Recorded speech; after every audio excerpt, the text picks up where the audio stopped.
Shalom, shalom, bien-aimés frères et sœurs. Nous sommes très heureux de vous savoir nombreux en ce moment. Nous savons que ça n'a pas été annoncé, mais le Seigneur nous a mis à cœur de continuer l'enseignement sur l'aigle que beaucoup de gens sont en train de demander. Dans notre chaîne, l'enseignement s'est arrêté au 5e comportement sur les 7.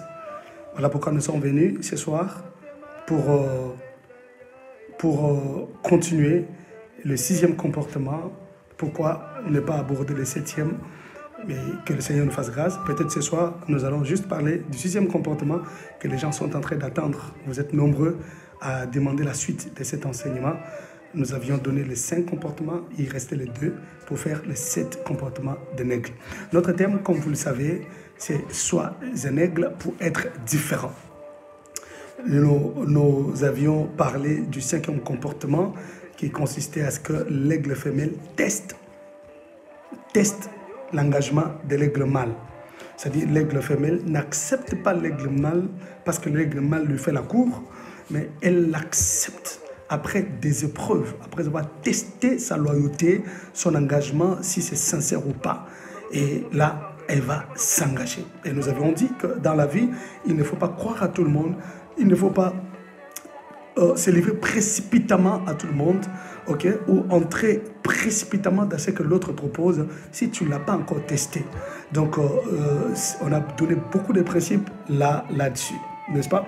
Et aujourd'hui, permettez-moi d'aborder directement le 6e comportement de l'aigle. Ok, 6e comportement de l'aigle. Donc, nous disons, l'aigle prépare ses petits pour le vol. L'aigle prépare les aiglons pour le vol. Il prépare ses petits pour le vol. Ça, c'est le comportement de chaque aigle, de chaque papa ou maman aigle. Ok? En fait, quand le vieux aigle constate que ce petit ou cet aiglon a déjà pris de l'âge, qu'il est capable de voler de par soi-même, que fait l'aigle, père ou mère? Dit, ils enlèvent les plumes et l'herbe douce dans les nids. Ok? Pour que leurs petits deviennent mal à l'aise. Donc, les nids ne leur permet plus de rester là parce qu'on a enlevé toutes les herbes douces qui constituaient comme le matelas. Donc, l'aigle, le grand aigle enlève les herbes. Ok, il enlève les herbes douces qui constituent le matelas, afin que les petits aigles ou les petits aigles ne trouvent plus, que l'endroit ne soit plus commode, ok, lui permettant de dormir là. Alors, non seulement il enlève les herbes, mais il lui enlève même les plumes qui étaient là. Donc, ainsi, il les prépare à voler et éventuellement à les laisser partir. Donc, le grand aigle ne maintient pas les aiglons pour rester dans son nid, bien que le nid soit grand. Donc, l'endroit devient insupportable de rester, d'où il faut partir. Il faut voler. Et c'est à ce moment-là que l'aiglon ou le petit aigle sortira ce qui est en lui, les capacités de voler qu'il a, qui était enfoui en lui. Il ne comprenait pas encore qu'il avait la capacité de voler.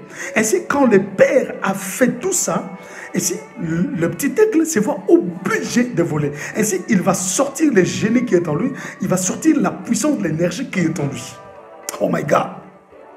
Bien, mes frères et sœurs, j'aimerais ici déjà dire à un père, à un responsable, à un leader, ne vous donnez pas la peine de bloquer les enfants qui grandissent, les enfants en qui vous avez investi. Parce qu'ils ont déjà tous les atouts. Ils ont ce qu'il faut pour voler seuls.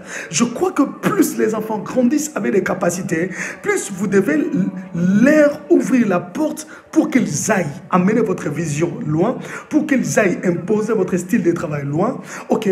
Donc qu'ils deviennent votre fierté.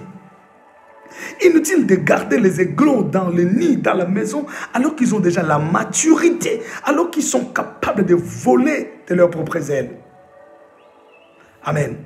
Nous lisons la parole du Seigneur dans Deutéronome chapitre 1, versets 6 à 9. Deutéronome chapitre 1, verset 6 à 8. 6 à 8. Permettez-moi.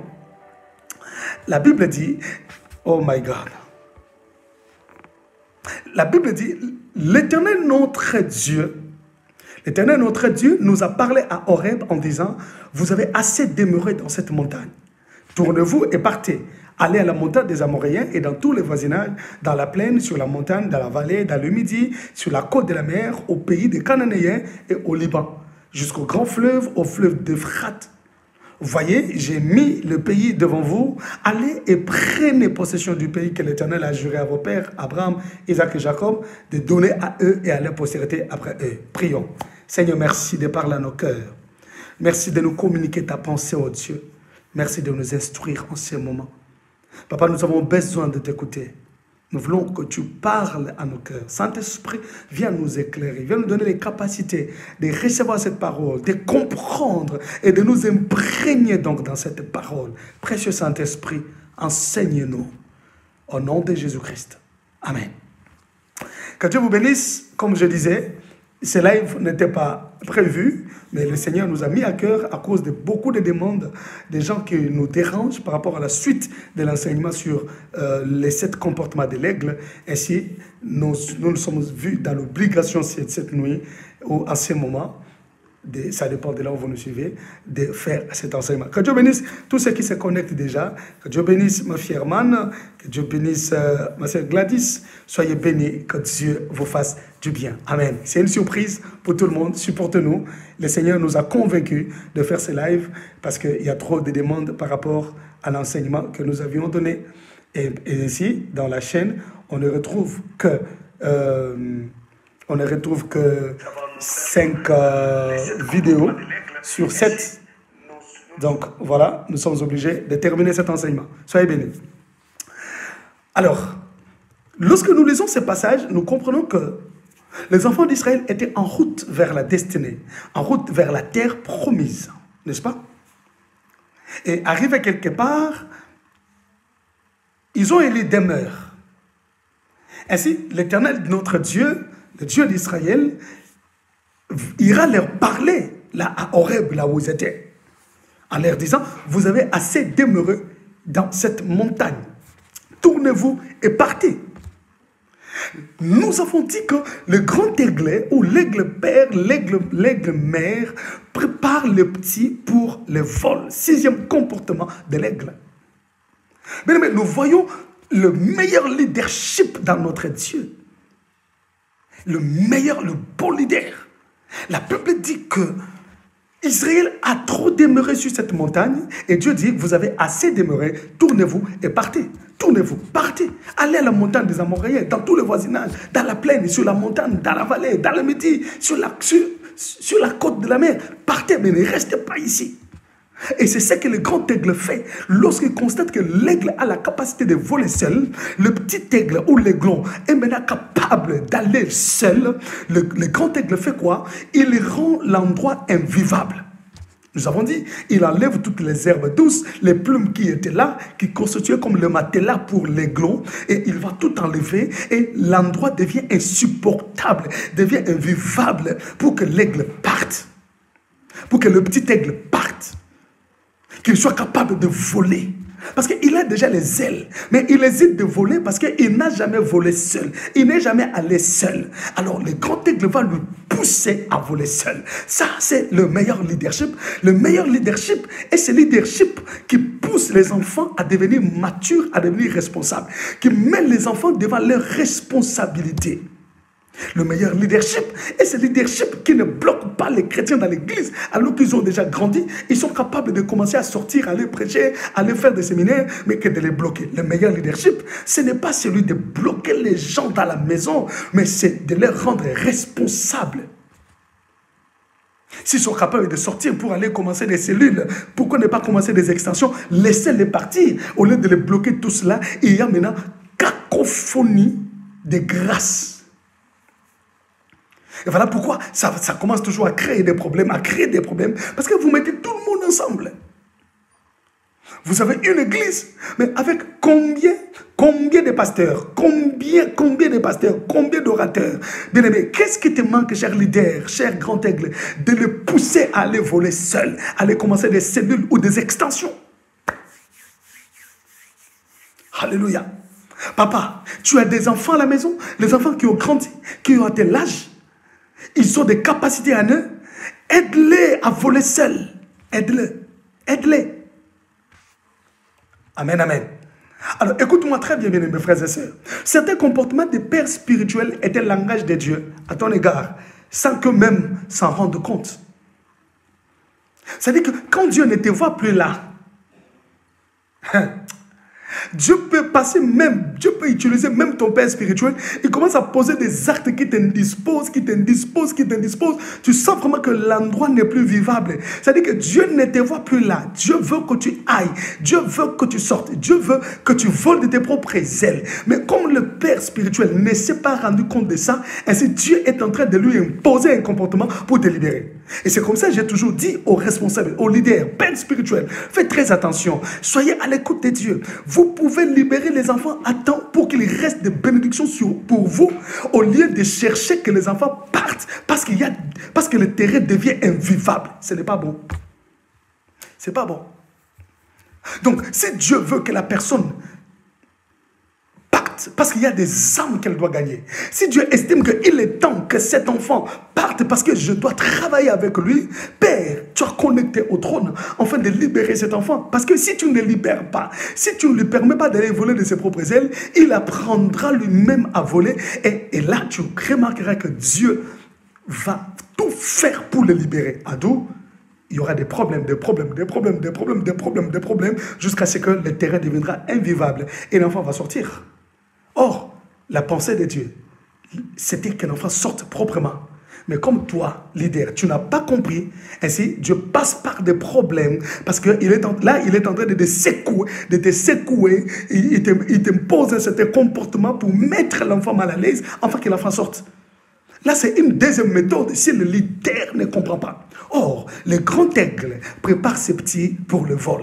Il ne les prépare pas pour qu'ils restent dans le nid des années, mais il les prépare pour les lâcher, qu'ils partent. C'est pour son honneur. Alléluia. C'est pour ton honneur. Oh my God. Écoute-moi. Certains comportements, comme je disais, des pères spirituels est un langage de Dieu. Lorsque le père ne comprend pas, Dieu lui impose un comportement pour te libérer. Voyez-vous? Pourquoi? Parce que Dieu est celui qui manipule même les cœurs du roi. Proverbe chapitre 21, verset 1. La Bible dit que le cœur du roi est un courant d'eau dans la main de l'Éternel. Il l'incline partout où il veut. Il l'incline. Quand le père aigle ne comprend pas que Dieu a appelé cet enfant, quand le père aigle ne comprend pas qu'il est temps que cet enfant sorte, Dieu va incliner son cœur, Dieu va influencer son cœur, lui donner un comportement qui mettra l'autre mal à l'aise. Ainsi, il y aura des tensions, des incompréhensions, jusqu'à ce que le terrain deviendra invivable et l'enfant part. Et là, tu perds parce que l'enfant part avec des blessures. Alors que si tu avais compris bien avant, l'enfant partirait sous ta bénédiction. Je suis en train de parler aux leaders ici, dans ce point, dans ce 6e point, où nous disons, l'aigle prépare ses petits pour le vol. Dieu t'a établi père, mère, leader, pour que tu prépares les enfants à voler. Et quand la Bible dit que Dieu incline le cœur du roi partout où il veut, incliner en hébreu, c'est nata. Nata veut dire pencher, détourner, pervertir ou plier. Donc Dieu, oh my God, donc Dieu peut pencher les cœurs d'un leader. Dieu peut détourner les cœurs d'un leader vis-à-vis de son fils, de sa fille, parce que Dieu voulait que tu libères cet enfant parce qu'il est déjà capable de voler. Toi, tu n'as pas compris. Et d'où il commence à incliner ton cœur. Ok? Il commence à plier ton cœur à sa volonté. Et nata veut dire pervertir. Là, c'est très grave encore. Dieu peut commencer à pervertir ton cœur. Tu commences à poser des actes qui ne glorifient pas Dieu. Tu commences à poser, tu commences à poser des actes qui mettent mal à l'aise l'enfant au point que l'enfant ne va plus te supporter et pour partir. Et là où il partira, Dieu va s'occuper de lui. Dieu va l'utiliser. Tu peux beau parler, mais aussi longtemps que tu n'as pas compris le langage de Dieu, tout ce que tu pourras dire après, Dieu sera juste parce que c'est lui-même qui a incliné ton cœur. Et tes paroles ne toucheront pas l'enfant. Attention. Non. Parce que tu n'as pas compris. Oh, que le Seigneur Dieu te bénisse. Je disais que le Seigneur te bénisse. Merci pour vous qui êtes connectés, même si ce n'était pas prévu. Prière de partager la vidéo. Partagez la vidéo dans des groupes. Partage même 3-4 fois dans différents groupes. Le Seigneur Dieu te bénira. Amen. Merci beaucoup aux fidèles auditeurs. Que Dieu bénisse ma sœur Gladys, ma fille Herman, oh là là, ma sœur Laurence Seriac, Suzy Petrus, le Seigneur te bénisse. Soyez bénis, soyez bénis. Béni. Si vous êtes là, manifestez-vous par un shalom. Si vous êtes branchés, connectés avec nous, faites-nous un shalom. Le Seigneur vous bénira. Alléluia. Alors, je disais, si le leader n'est pas flexible, Dieu est le seul capable de pencher ou de détourner son cœur contre toi. S'il veut travailler avec toi, si Dieu veut travailler avec toi et que le leader ne comprend pas, Dieu peut pervertir son cœur. Dieu peut plier son cœur parce que Dieu veut t'utiliser dans un domaine spécial ou spécifique.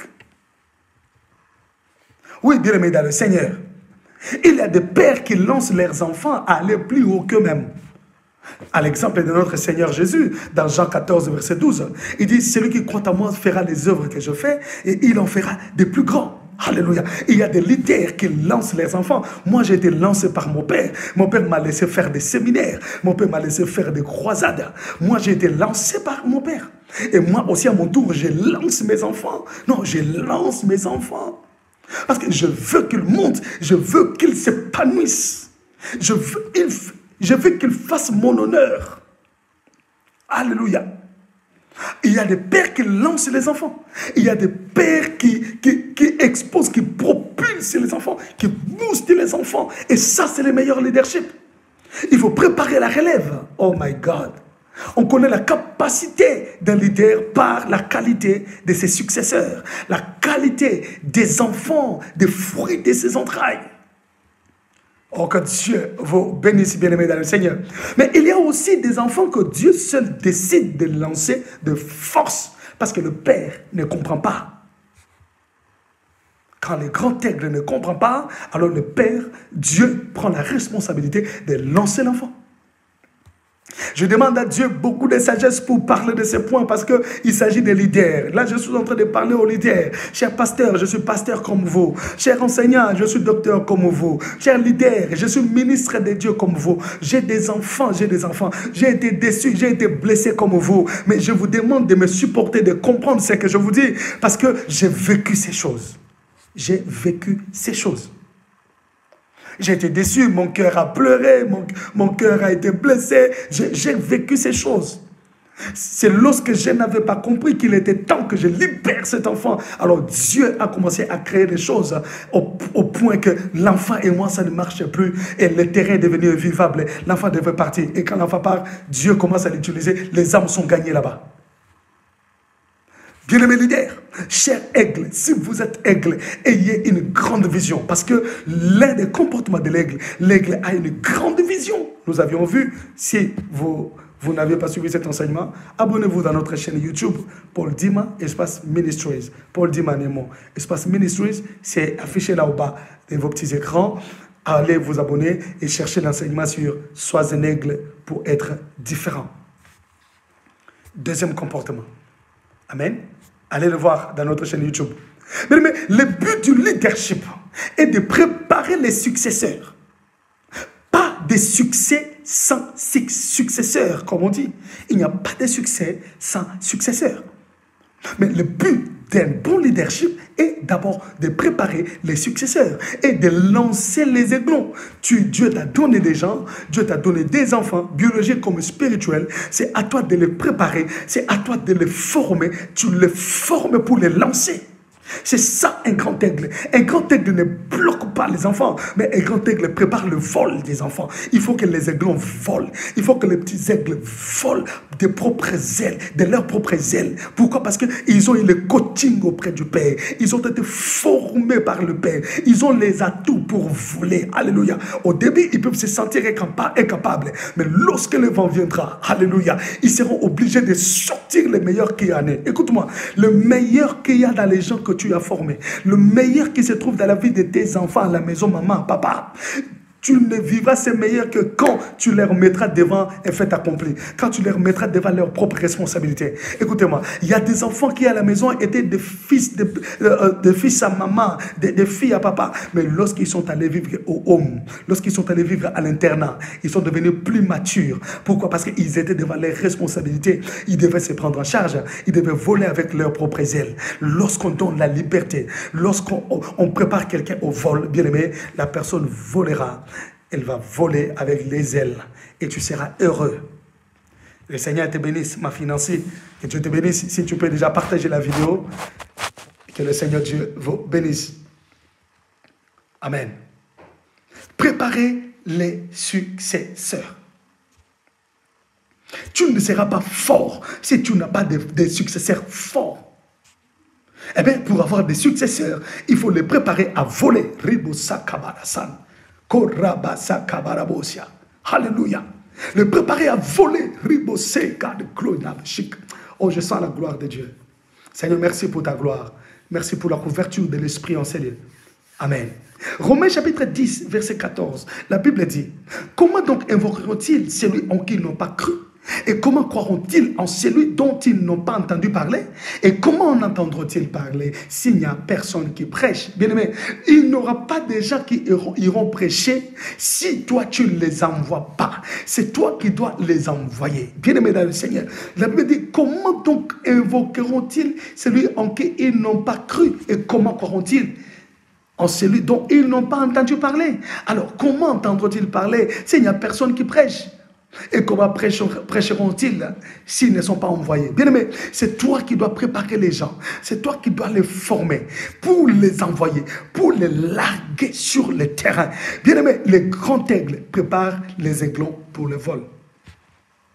Pas pour l'atterrissage, mais pour le vol. C'est-à-dire, tu prépares tes enfants à voler, à être grands dans la vie. Tu prépares tes enfants à faire face au vent, à faire face aux problèmes, aux difficultés. Il faut leur parler, leur dire, la vie a des réalités. Et devant les réalités de la vie, tu dois tenir ferme. Tu dois rester debout. Il ne faut jamais céder aux caprices de la vie. Il ne faut jamais céder aux difficultés de la vie. Il faut tenir ferme. Il ne faut pas les contracter avec le monde des ténèbres. Il faut rester ferme. Dieu est avec toi, Dieu agira, il se glorifiera.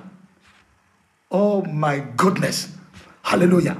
Il faut que les gens soient envoyés, il faut que les gens soient préparés. Alors prépare les gens, prépare tes enfants. Dieu t'a donné des enfants biologiques, prépare-les. Dieu t'a donné des enfants spirituels, prépare-les à voler.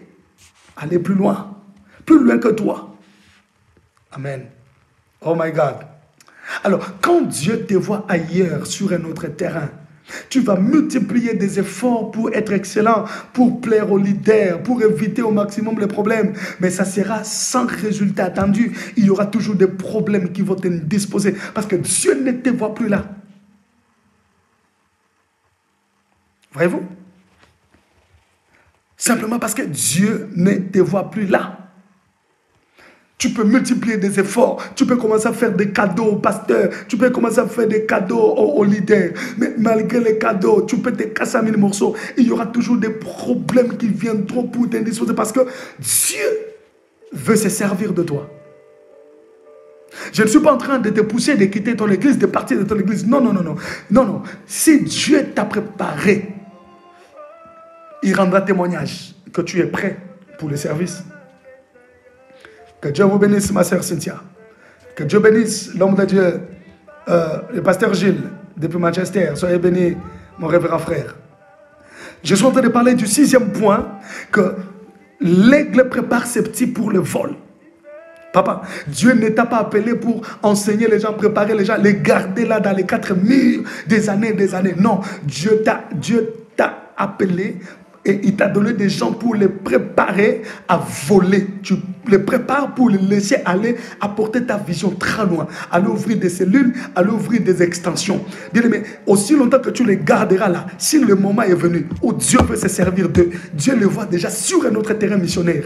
Si tu ne laisses pas attendre, Dieu va commencer à créer des incompréhensions entre vous, des problèmes, jusqu'à ce que ces enfants partiront par accident. Et c'est toi qui seras perdant. Dieu ne t'a pas appelé pour les garder des années. Non, non. Il faut les préparer à voler. Prépare-les à voler. C'est-à-dire, ils restent sous ta couverture pastorale. Ils restent sous ton coaching, sous ta paternité, mais ils partent travailler ailleurs dans la même vision. N'est-ce pas que c'est pour ton bien, cher leader? Que Dieu vous bénisse. Alléluia.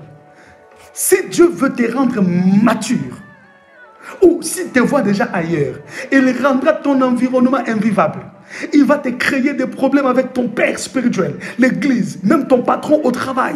Juste te pousser à aller vers la mission parce que tu es un aiglon, tu as déjà atteint la maturité. Alors, c'est au leader de comprendre que cet enfant a déjà grandi. Cet enfant est appelé au ministère. Alors, je dois le propulser, je dois le booster. Amen. Je dois le booster. Oh, que le Saint d'Israël te bénisse. Est-ce que tu peux partager cette vidéo? Partage la vidéo. Que le Seigneur Dieu te bénisse, qu'il te fasse du bien. Merci. Bonsoir. Bonsoir ma soeur Maëva. Le Seigneur te bénisse. Alléluia. Donc, il faut comprendre les choses. Sinon, si on ne comprend pas, bien aimé, on va commencer à maudire des gens inutilement. Et ces malédictions-là n'aboutiront pas parce que Dieu voit déjà cet homme sur un autre champ missionnaire. Mais il faut qu'il soit sous ta couverture. Alors, si tu ne comprends pas, Dieu peut forcer les choses. Parce qu'il y a des âmes à gagner. Des âmes que toi, tu ne peux pas gagner. Parce que tu n'es pas arrivé sur ce terrain-là. Dieu voit cet homme, cet enfant que tu as investi, en qui tu as investi. Dieu le voit sur ce terrain-là pour gagner les âmes que le diable est en train de torturer. Alors, si tu ne lâches pas à temps, Dieu fera tout pour le faire partir. Parce que Dieu veut l'utiliser. C'est pourquoi l'aigle doit préparer les aiglons à voler. Oh, que Dieu vous bénisse. Que Dieu bénisse un leader qui me suit en ce moment. Alléluia. Soyez bénis. Nous parlons de 7 comportements de l'aigle pour être différent. Et là, nous sommes au 6e comportement, ok, où nous disons l'aigle prépare ses petits. Il prépare les aiglons pour le vol. Et nous avons vu l'exemple de Dieu lui-même, le grand aigle, comment il a coaché Israël pour ne pas rester là et qu'il devrait aller vers la destinée. Juge chapitre 11, versets 2 et 5. Nous allons sonder les Écritures pour comprendre quelque chose. Juge 11, 2 à 5. La Bible dit, la femme de Galad lui enfanta des fils qui, devenus grands, chassèrent Jephthé et lui dirent, tu n'hériteras pas dans la maison de notre père car tu es fils d'une autre femme. Le verset 5. Et comme les fils d'Amnon faisaient la guerre à Israël, les anciens de Galad allaient chercher Jephthé au pays des Tob. Mais est-ce que vous savez que dans cette histoire, Jephthé pouvait dire pourquoi Dieu m'a-t-il abandonné? Parce que Jephthé était né d'une autre femme et Galad a pris son enfant pour qu'ils vivent, qu'ils grandissent ensemble avec les enfants de la femme légitime. Ils sont grandis ensemble, mais quand Galad est mort, la Bible dit que le fils de Jephthé, les fils de Galad, c'est liguèrent contre Jephthé au point de les chasser pour dire que toi, tu n'hériteras pas avec nous. Pourquoi? Parce que tu es fils d'une autre femme. Ça voulait simplement dire que toi, tu es un enfant bâtard. Et la Bible dit, ils chassèrent Jephthé. Jephthé pouvait pleurer, Jephthé pouvait se lamenter. Pourquoi mes frères, mes propres frères me chassent vraiment de la maison de mon père? Simplement parce que papa est mort.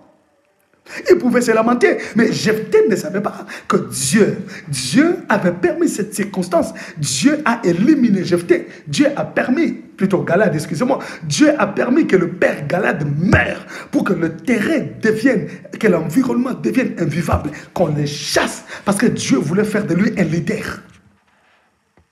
Un leader. Voyez-vous? Alors, si papa Galad avait compris peut-être la pensée de Dieu avant qu'il ne meure, peut-être il ne mourrait pas. S'il avait compris très bien avant, il pouvait déjà dire à Jephthé, tu as grandi, allez, va chercher ta vie, voilà, je te donne ça, je te donne ça, je te donne ça, va commencer la vie. Et c'est comme ça même dans les églises que nous devons faire. Un père spirituel, un leader qui est connecté au trône, lorsqu'il constate dans un enfant en qui il a lui-même investi, il constate qu'il a grandi, il est capable d'ouvrir une cellule de prière, il est capable de commencer une extension. Le père doit, s'il a des moyens, il lui donne l'argent, voilà, je te donne ces instruments, je te donne les chaises, je te donne ça, vas-y, va commencer une cellule dans tel endroit, telle place, dans tel quartier, dans telle commune. Il le libère. L'enfant peut partir en pleurant parce qu'il était habitué, mais il apprendra à voler seul et il deviendra responsable. Il comprendra que le leadership était en lui. Il bénira le Père après. Bien-aimé, grand aigle, apprenez à préparer les aiglons pour le vol. Apprenez à préparer les petits des aigles pour voler. Dieu ne vous a pas appelé à investir dans les gens et les garder des années là. Non, non, non. Il faut leur donner l'occasion de voler seuls. Donnez-leur l'occasion. Boostez-les dans le ministère. Qu'ils restent sous votre couverture. Ainsi, vous serez les plus heureux. Vous voyez ça? Vous serez les plus heureux. Oh, soyez bénis. Soyez bénis, ma soeur Lydia Fouti. Dos Santos. Seigneur te fasse du bien. Amen. Oh my God. Est-ce que je suis en train de bénir quelqu'un? Je suis en train de bénir un aigle ou un aiglon. Si tu es fils, tu es fille, et si tu es parent, laisse que le Seigneur te bénisse et qu'il fasse de toi un aigle, quelqu'un qui prépare les autres à voler. Amen, amen. Voilà. Donc, Jephthé, il pouvait voir comme si le monde était contre lui. Son père est mort, il ne connaît même pas sa mère. Et on va encore les chasser. Par où il va commencer? Oui, c'est comme ça. Pousse-les à aller par où je vais commencer. Dieu sera avec lui. Le problème, c'est que le grand aigle doit comprendre qu'il est temps que je libère cet aiglon. Que je le pousse à voler seul. Alors, si tu continues à les garder là, Dieu va s'en charger. Dieu va créer des circonstances pour le faire partir. Est-ce que vous savez que d'autres départs dans nos églises ne sont pas dus à la rébellion, mais simplement parce que les leaders n'avaient pas compris? Chers leaders, écoutez-moi, je suis leader comme vous. Parce que moi, leader, je n'avais pas compris le moment. Eh bien, Dieu a tout fait pour faire partir cet enfant. Et là où l'enfant part, il commence à faire des exploits. Et les âmes sont gagnées, le royaume des cieux est bénéficiaire. Vous savez ça?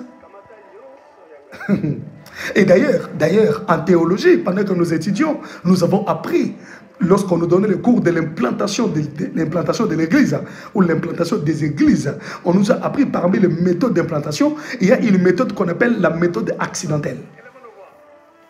Demandez à tout théologien, il vous dira, c'est quoi la méthode accidentelle? La méthode accidentelle, c'est lorsque Dieu veut implanter, parce que ce que Dieu vise, ce sont les âmes. Si Christ est mort à la croix, c'est pour gagner, ne fût-ce qu'une âme d'abord, ramener l'homme vers Dieu.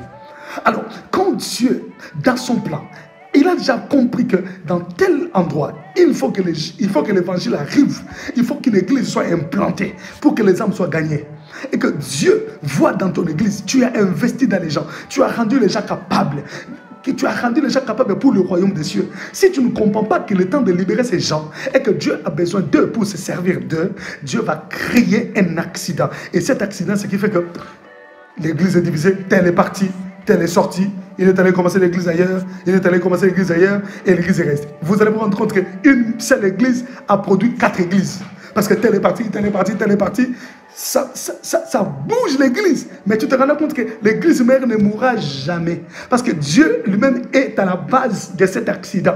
Il prendra soin de l'église mère. Malgré les bousculades, malgré des zones de turbulence, mais l'église va se stabiliser et l'église prospérera, progressera. Parce que Dieu lui-même est à la base de cet accident. Parce qu'il voulait faire partir ces gens, simplement parce que le leader n'avait pas compris qu'il était temps de libérer ces gens. Bien-aimé, sois un aigle. Il faut voir loin. Il faut voir loin. Que le Seigneur Dieu te bénisse. Tu peux partager la vidéo. Merci de votre fidélité. Je ne l'avais pas annoncé, mais le Seigneur a permis que vous suiviez cet enseignement. Merci. Je l'ai dit encore parce que C'était un enseignement que je devais clôturer il y a longtemps sur les 7 comportements de l'aigle. Nous avons dit, le thème c'est « Sois un aigle pour être différent ». Et nous parlons des 7 comportements de l'aigle. Ça fait longtemps, je m'étais arrêté au 5e comportement et les gens ont réclamé. Quand ils regardaient dans ma chaîne YouTube, ils ne voyaient pas le 6e comportement ni le 7e. Voilà pourquoi Dieu m'a mis à cœur, il m'a bousculé pour que je fasse ces lives à cette heure ici. Que Dieu vous bénisse pour votre fidélité. Nous parlons du 6e comportement de l'aigle. L'aigle prépare les petits, prépare ses petits pour le vol. Il prépare les aiglons pour le vol. Dieu ne t'a pas donné des enfants pour les garder des années, mais tu dois les préparer pour voler. Les libérer, aller voler, amener ta vision très loin. Et ça sera donc ton honneur. Que le Seigneur Dieu te bénisse. Alléluia. Alors, des fois, le leadership qui dort en nous a besoin d'être secoué pour s'extérioriser. Donc, dans les enfants, ou parmi les enfants que Dieu t'a donnés, biologiques ou spirituels, il faut savoir qu'en eux, il y a le leadership, mais un leadership qui dort. Alors, comment réveiller ce leadership? Il faut des fois des secousses. Et les secousses peuvent être des problèmes qui surgissent, des incompréhensions qui surgissent. Ça ne marche plus, le terrain devient invivable. Et l'enfant peut sortir pour aller louer sa maison, pour aller s'organiser dans la vie. Et ici, il prend des vols, il vole, il part. Mais le mien a toujours été, et c'est que nous souhaitons toujours que le leader, que papa, parents, papa ou maman comprennent qu'il est temps de libérer cet enfant. Si vous voulez être béni, surtout si vous voulez qu'il reste sous votre contrôle, libérez-les à temps. Amen, amen. Que le Saint d'Israël vous bénisse, bien-aimés. Dans chaque personne, il y a le leadership que Dieu a déposé.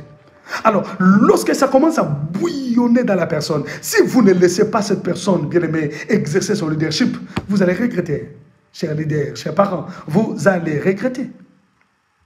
Ce n'est pas facile de sortir du nid où l'on se sentait enfant, pris en charge et bercé même, bercé. Et du coup, tout devient insupportable. On est mal compris. On devient le plus mauvais. Tout ce que l'on fait ou l'on dit est mal interprété. Donc, la situation devient Donc, en fait, la situation devient très mauvaise.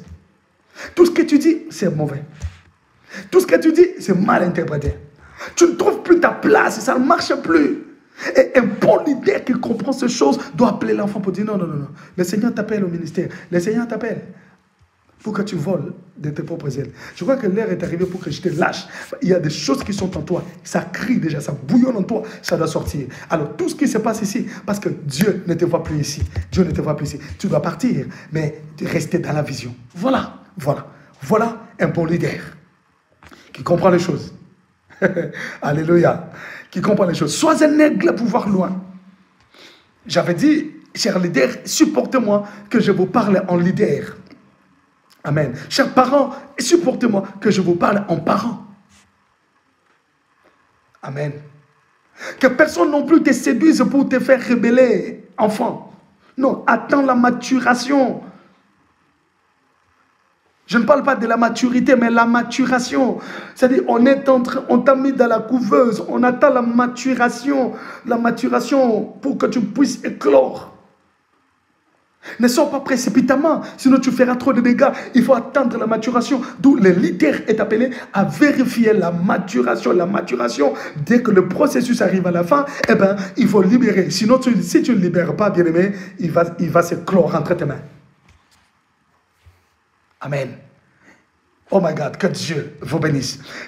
6e comportement de l'aigle, le grand aigle prépare les petits ou ses petits pour le vol. Éphésiens chapitre 5, verset 6, la Bible dit que personne ne vous séduise par de vains discours, car c'est à cause de ces choses que la colère de Dieu vient sur le fils de la rébellion. Ici, laissez-moi parler aux fils, laissez-moi parler aux enfants, aux aiglons qui sont dans nos maisons, qui sont dans les églises. Ne sortez pas précipitamment, que personne ne vous séduise, que regarde, tu as déjà les capacités. D'ailleurs, toi, tu peux être pasteur. Non, d'ailleurs, toi, quand tu prêches, tout le monde est béni, plus que les pasteurs. Regarde, d'ailleurs, toi, tu as le don de guérison, toi, tu as le don de prophétie. Que personne ne vous séduise, parce que la colère de Dieu tombe sur le fils de la rébellion. Lorsque tu te fais rebelle, la colère de Dieu tombera sur toi. Tu rencontreras Dieu sur ton chemin. Attends la maturation, que tu deviennes mature. Et d'où le grand aigle a la responsabilité de te rendre mature, de te préparer, de te donner de la maturité, de te forger. La colère de Dieu tombe sur le fils de la rébellion. Ne sois pas rebelle. Ne te rebelle pas contre ton père spirituel, contre ta mère spirituelle. Reste à ses pieds. Reste à ses pieds. Apprends, continue. Mais prie le Seigneur. Alors, Père, je t'en supplie, dès que tu constates que cet enfant a fini le processus de la maturation, il est devenu mature, alors il faut lui donner l'occasion de voler avec ses propres ailes. Alléluia. Oh, que le Dieu d'Israël te bénisse. Je disais que le Dieu d'Israël te bénisse. Enfant, écoute-moi, ne sois pas rebelle. Ne sors pas de cette manière-là de rébellion. Non. Alléluia. Non. Reste là. Reste là. L'objectif de tout leader est de faire de ses disciples la reproduction de soi-même. Oh, ça j'adore. La reproduction de soi-même ou une autre espèce que lui, mais ayant ses germes.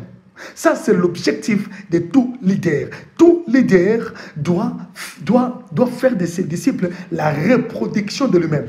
Quand on regarde tes enfants, ils parlent comme toi, ils sont disciplinés comme toi, ils s'habillent comme toi, ils prêchent comme toi, ils parlent comme toi, et ils ont la façon de se comporter comme toi. Fais de tes enfants la reproduction de toi-même. C'est ce qu'on appelle en hébreu Zera. Zera, c'est ce fils qui est la copie conforme de son père. Oh my God. Mais dès que nous terminons le mois de mai, le mois de l'esprit, le 31 mai, ça sera la Pentecôte. Dès que le mois de juin commence, je vais animer un grand séminaire ici, en ligne. Ça sera les 9 comportements des fils chez les Hébreux. Et tu comprendras beaucoup de choses. Quand je parle des Zera, il y a des enfants qui sont des copies conformes. Alléluia. Alors, un bon leader doit faire de ses enfants, de ses disciples, sa reproduction, ses Zera. On regarde la façon de l'enfant, sa façon de regarder les choses, sa façon de voir la vie. On sent son parent à l'intérieur. C'est pourquoi le parent est appelé à s'aimer dans la vie des enfants, s'aimer les principes de l'excellence, semer dans les enfants les principes de la grandeur, qu'ils soient comme toi. Alors, tu dois toi-même être quelqu'un qui aime la grandeur, quelqu'un qui aime l'excellence, pour mettre en eux ces choses, semer en eux ces choses. Quelqu'un qui prie Dieu, qui cherche Dieu, qui craint Dieu. Tu sèmes en eux ces choses, de telle sorte que quand le moment viendra, pour qu'ils volent avec leurs propres ailes, qu'ils soient tes reproductions partout où ils seront. Alléluia. Oh, c'est comme ça, moi j'ai des enfants qui, lorsqu'ils prêchent, si tu fermes les yeux ou tu étais dehors, tu croirais que non, le pasteur Paul est là. Tu diras, le docteur Paul est là. Je ne suis pas là. C'est pas moi. Moi, mon beau-frère a été surpris un jour, il venait me chercher, il vient à la maison, nous étions à l'église. Alors moi je n'étais pas encore là. Il vient comme ça, il était là dehors, il dit, ah, bon, Daddy est en train de prêcher d'abord, j'attends. Il était là, il attendait tout ça. Alors il voit mon véhicule arriver. Il dit, oh, c'est pas lui qui prêche. Il appelle le protocole. Mais c'est pas Daddy qui prêche. Non, c'est pas Daddy. Oh, là, c'est mon beau-frère. Le grand frère à mon épouse. Il dit, mais c'est pas possible. Comment le pasteur, puis tu peux parler comme Daddy comme ça? Oui, j'ai investi. J'ai semé. Je fais de lui ma reproduction. En parole, en puissance, en charisme, dans la façon d'être, en discipline, en façon de prier. Donc j'ai des enfants comme ça qui sont des copies conformes. Bien aimé, l'objectif de tout leader ou d'un bon leadership, c'est de faire de ses disciples la reproduction de soi-même. C'est-à-dire, bien aimé dans le Seigneur, faire d'eux une autre espèce. Ok? Mais ayant tes propres germes. Alors, dès lors que le leader ignore les principes de la préparation de la relève, soit sa vision s'éteindra, soit il manquera des successeurs. Soit ta vision s'éteindra, soit tu manqueras des successeurs. Si tu ne sais pas préparer la relève, ta vision va s'éteindre et tu manqueras des successeurs sur le trône. Oh my God, my God, my God.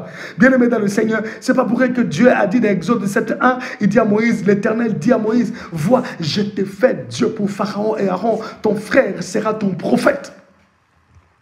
Dieu connaît le principe du leadership. Et lorsqu'il dit en hébreu, vois, en hébreu c'est raha. Raha veut dire prendre connaissance. Raha veut dire considérer. Il dit, considère ce que je te dis. Prends conscience de ce que je te dis. Je te fais Dieu. Mais Aaron sera ton prophète. C'est pour dire que tu ne marcheras pas seul. Alléluia. Bien-aimé, combien de leaders acceptent d'investir dans leur protéger, Dieu a investi dans Moïse, il dit, je te fais Dieu, je te donne moi. Oh, je prie Dieu, que Dieu suscite de bons leaders dans la famille et dans l'église, de bons leaders qui apprendront à investir dans les enfants, à leur donner le meilleur d'eux-mêmes, à mettre leur nature dans les enfants pour qu'ils soient les reproductions. Oh my God. Oh my Jesus. Deutéronome chapitre 32, verset 11. Deutéronome 32, le verset 11. La Bible dit, pareil à l'aigle qui éveille sa couvée, voltige sur ses petits, déploie ses ailes, les prend, le porte sur ses plumes. Et si tu continues, dis, moi l'Éternel, je fais ces choses. Dieu est le grand aigle. Amen. La Bible dit que l'aigle éveille sa couvée. Et lorsque la Bible dit éveille sa couvée, en hébreu c'est hor. Ou or. Ou on veut dire exciter, inciter, secouer. L'aigle incite sa couvée. Il incite ses enfants à partir. Parce qu'ils ont atteint la maturité. Il les incite, il les excite à partir. Il les secoue pour qu'ils partent. Voyez-vous? Alors Dieu excite ses enfants aussi à partir, à décoller pour entrer dans leur destinée. Alors tu n'es pas là pour bloquer les gens, pour freiner les enfants à la maison dès qu'ils atteignent la maturité. S'ils se sentent capables de voler, laissez-les aller voler. Laissez-les aller prendre de la vitesse. Que Dieu bénisse tes enfants. Que Dieu bénisse les fruits de tes entrailles. Que Dieu bénisse tes enfants spirituels, qu'ils soient une bénédiction pour toi. Que Dieu bénisse tes enfants biologiques, qu'ils soient une bénédiction pour toi. Si tu es un enfant, un fils, sois une bénédiction pour tes parents. Au nom puissant et suprême de Jésus-Christ de Nazareth. Alléluia. Nous sommes en train de parler du 6e comportement de l'aigle, et ceci est spécialement pour les leaders et pour les protégés. Si tu es le protégé, tu es concerné. Si tu es leader, tu es aussi concerné. Que le Seigneur Dieu te bénisse. Marc chapitre 6, verset 7. Marc chapitre 6, le verset 7. Oh my God, my God. Que Dieu bénisse ma révérende sœur Evodi pour la Pambo. Apôtre, sois béni. Que le Seigneur te bénisse. Que Dieu bénisse ma sœur Féliciane. Soyez bénis, bénis, bénis abondamment. Amen, amen. Ben voilà. Marc chapitre 6, verset 7, la Bible dit, alors il appela les 12 et il commença à les envoyer 2 à 2 en leur donnant pouvoir sur les esprits impurs. Oh my God. Vous voyez ça? Notre Seigneur, le plus grand leader, nous a prêché par l'exemple. Il nous a prêché par l'exemple. Amen. La Bible dit que Jésus appela ses 12 disciples et il commença à les envoyer 2 à 2, à les préparer, à leur apprendre déjà la mission, à leur apprendre l'apostolat, comment ça se passe. Il les envoie 2 à 2, il les prépare. Et ce que j'aime, la Bible dit, il leur donna le pouvoir sur les esprits impurs. Jésus investit dans les apôtres en leur donnant le pouvoir sur les esprits impurs. Il investit en eux. Non seulement il leur a donné la parole, non seulement il leur a enseigné la théologie pratique, n'est-ce pas, parce qu'ils ont fait 3 ans de graduat en théologie, bien aimé, non seulement ça, mais il leur a donné sa puissance, il leur a donné l'esprit pour qu'ils soient capables de prêcher et de libérer la puissance comme lui. Aïe, aïe, aïe, aïe, aïe, aïe, aïe, aïe. Regardez-moi ce bel exemple du leadership. L'aigle prépare les aiglons au vol. Tu dois préparer tes petits à voler plus loin, à voler plus haut. Jésus, le modèle du leadership, de supervision et leadership serviteur, avait le souci de voir ses disciples faire comme lui, progresser en maturité ministérielle et être capable d'évoluer sans lui.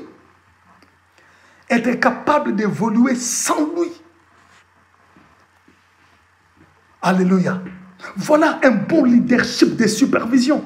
Le leadership de supervision consiste à investir dans les gens, les rendre capables et les regarder maintenant travailler. Tu les regardes travailler. Tu croises tes bras, tu es en train de superviser. Non, ici il faut corriger. Non, là tu as dit ça, il ne fallait pas. Non, ici comment tu as fait ça? Non, il ne fallait pas faire ça.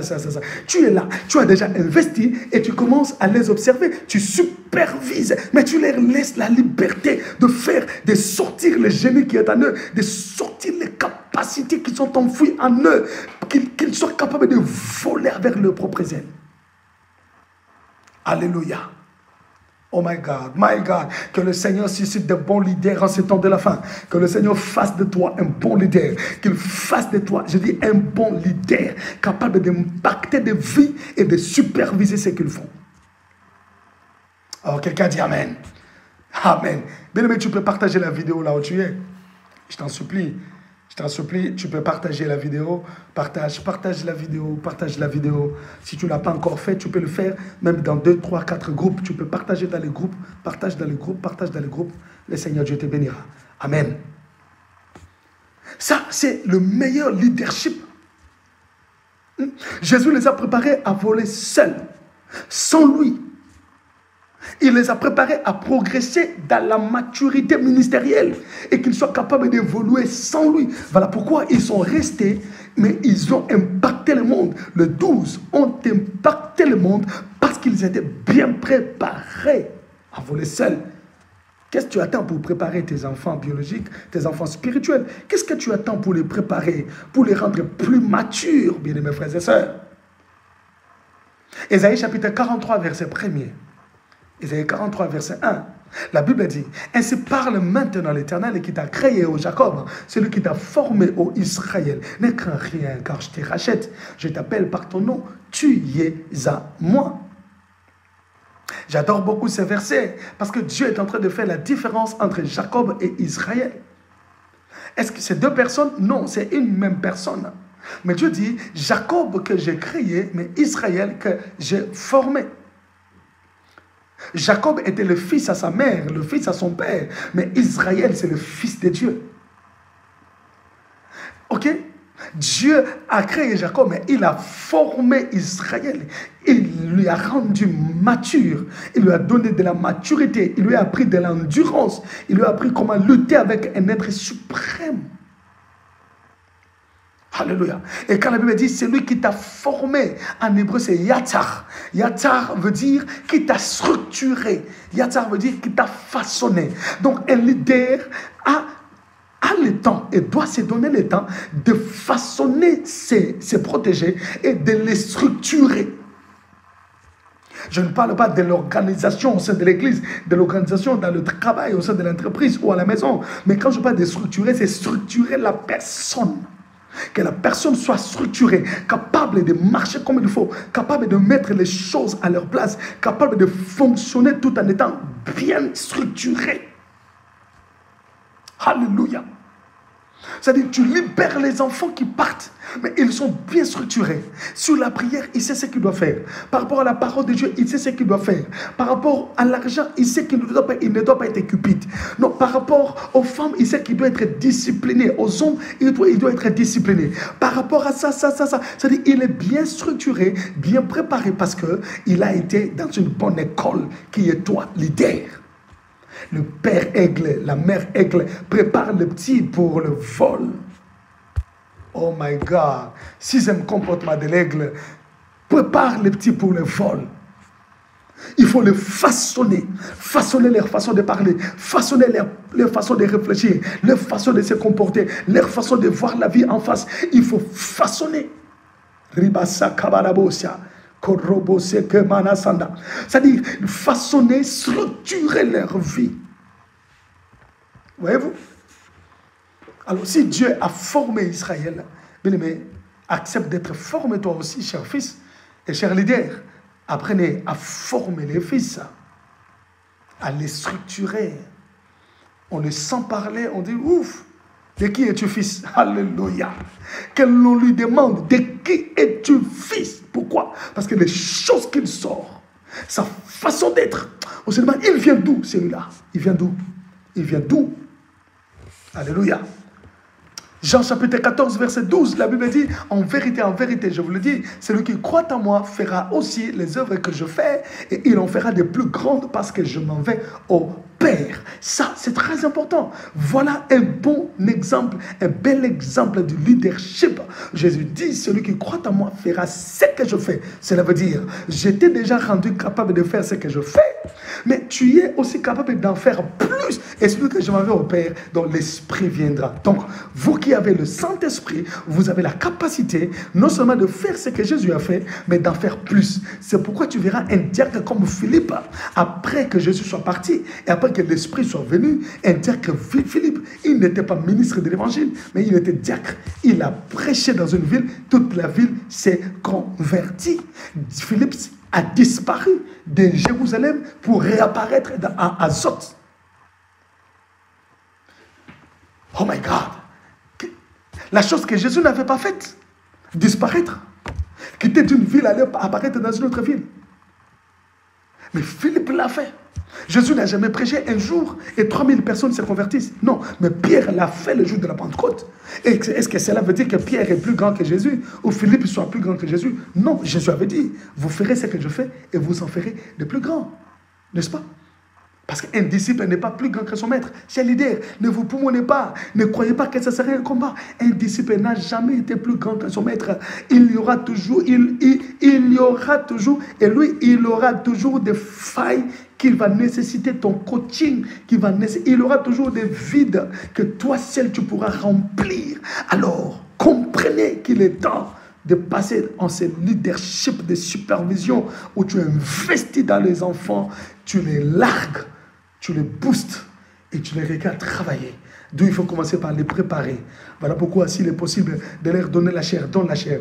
Il est possible de lui permettre de faire des séminaires. Vas-y, laissez-les le faire. Laissez-les, formez-les, préparez-les. Pourquoi? Parce que la moisson est grande. Et demain, papa, maman, on parlera de toi parce que tu auras investi dans la vie des enfants.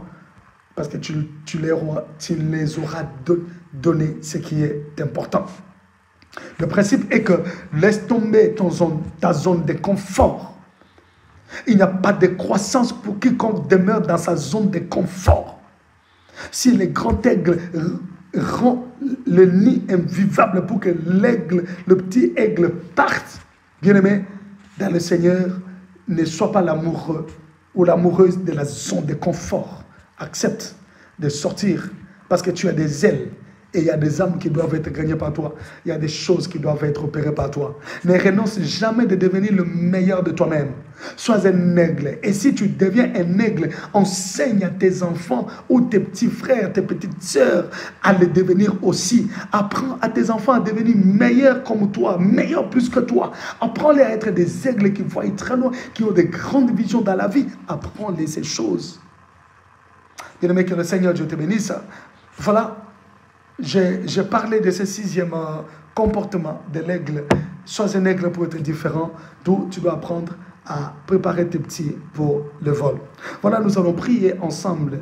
Nous allons prier, nous allons demander à Dieu de susciter des vrais leaders qui investissent totalement dans la vie des enfants.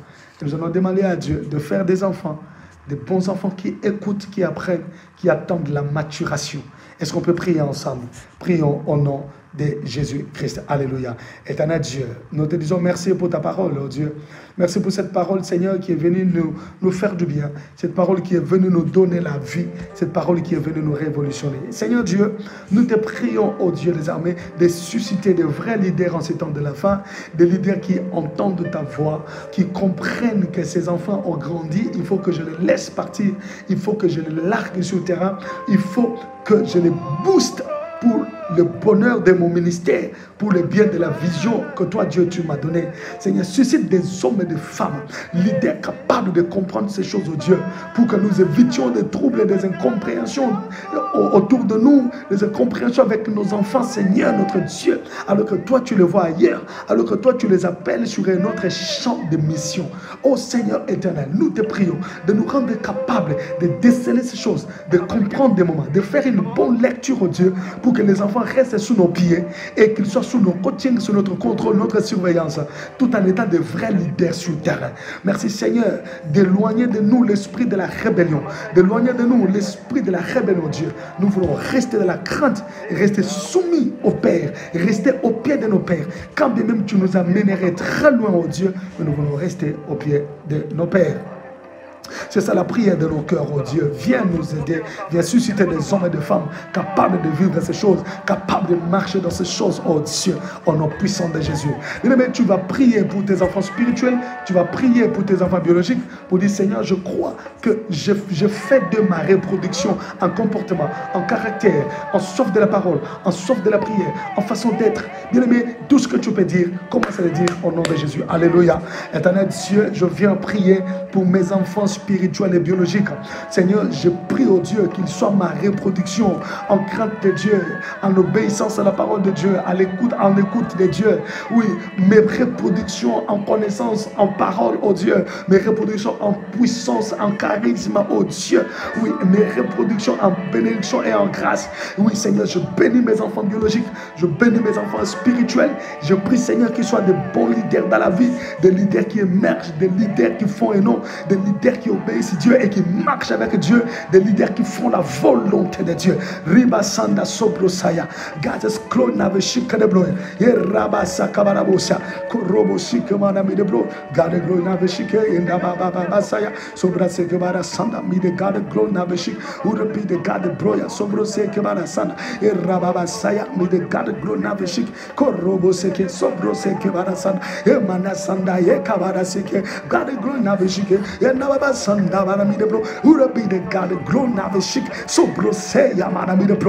Alléluia. Venez continuer à prier. Que Dieu vous bénisse. Merci de votre attention. Nous nous retrouvons très prochainement pour terminer cet enseignement, pour donner le 7e comportement. Que la grâce du Seigneur soit sur vous et que le nom de Dieu de Jacob vous bénisse. Soyez bénis au nom de Jésus-Christ de Nazareth. Leitrahot.